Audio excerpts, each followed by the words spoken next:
He's done a fantastic job. He didn't need this. He didn't need it.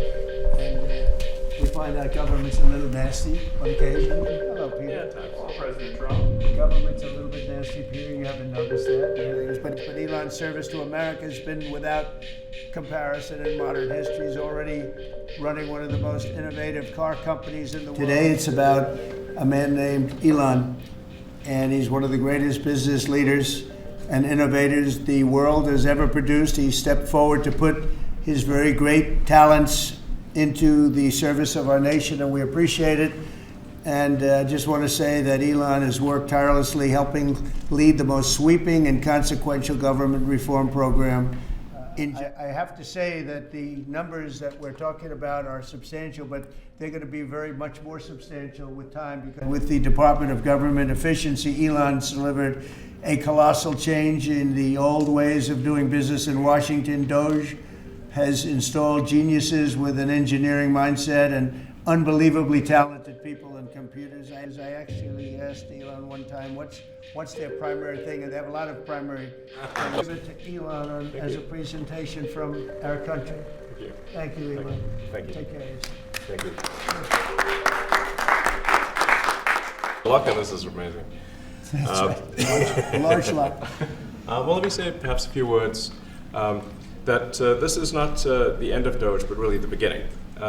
My time as a special government employee necessarily had to end. It was a limited time thing. It's 134 days, I believe, which ends in a few days. So, so that it comes with a time limit. But the DOGE team will only grow stronger over time. The DOGE influence will only grow stronger. It's I'd liken it to sort of Buddhism. It's like a way of life. So it is permeating throughout the government. Fine. And I'm a little sad right here. What do you think about this? Well, I wanted to ask quickly, Mr. Musk, what is your eye okay? What happened to your eye? I noticed there's a bruise there. Well, it wasn't. I wasn't anywhere near France, so. But What does that mean? No, I didn't notice his eye. First Lady of France. getting slapped, you know. I didn't notice. Yeah, no, I was just horsing around with little X, and I said, "Go ahead, punch me in the face," and he did. Turns out, even a 5-year-old punching you in the face actually does. That was X that did? Yeah. X could do it. If you knew X, he I could saw do his it. mom right now. But I didn't really feel much at the time, and then I guess it bruises up. But I was just horsing around with the kids. I didn't basically. notice it, actually. This week there was a video on board a plane that showed the First Lady of France slapping her husband, Emmanuel Macron. Do you have any world leader to world leader marital advice on these phones?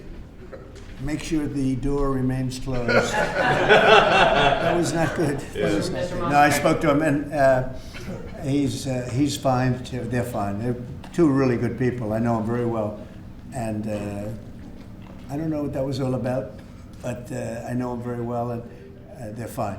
Mr. Musk, what do you think would be easier, colonizing Mars or making the government efficient?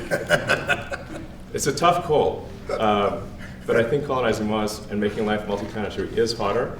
And as I said, we do expect to achieve over time the $1 trillion of savings. We can't do it in like a few months, but if you say by I think the official end of DOGE, which the president may choose to extend, is the middle of next year.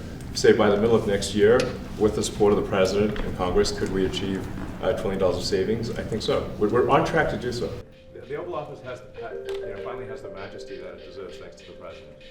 So I look forward to continuing to be a friend and advisor to the president, continuing to support the DOGE team. So do you Well, I am. expect to continue I was advising the president and DOGE informally, or are you going to sort of shift your focus entirely to your companies?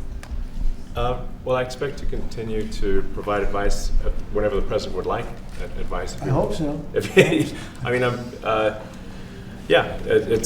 expect to remain a friend and an advisor, and certainly if there's anything the president wants me to do, I'm at the president's service. And Elon's really not leaving. He's going to be back and forth, I think. I have a feeling. It's his baby, and I think he's going to be doing a lot of This things. is a little bit more of a page 6 question, but back when you hosted The Apprentice, you mentioned once in 2012 that Diddy was a good friend of yours back then. He has since found himself in some very serious legal trouble. Yeah, that's right. Would you ever consider pardoning him?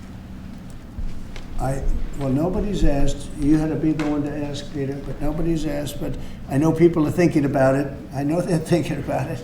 I think some people have been very close to asking. First of all, I'd look at what's happening, and I haven't been watching it too closely, although it's certainly getting a lot of coverage. I haven't seen him. I haven't spoken to him in years.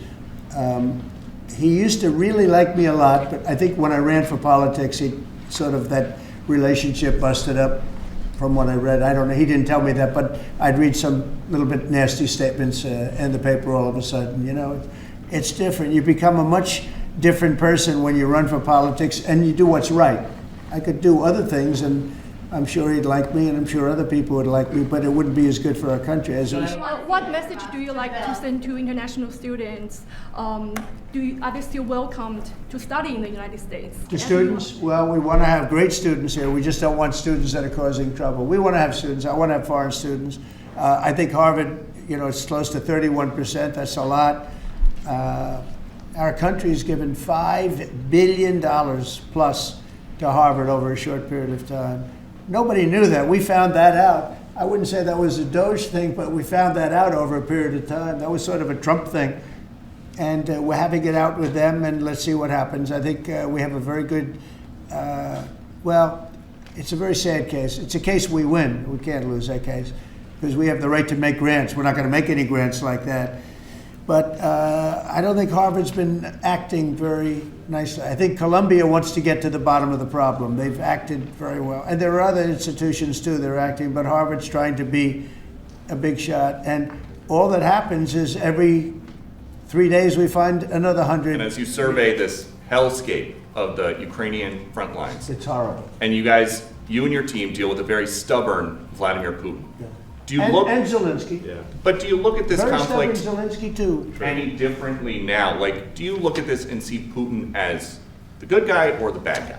So I've known him very well, and I went through a lot of things with him because Russia was, the Russia hoax turned out to be a total hoax.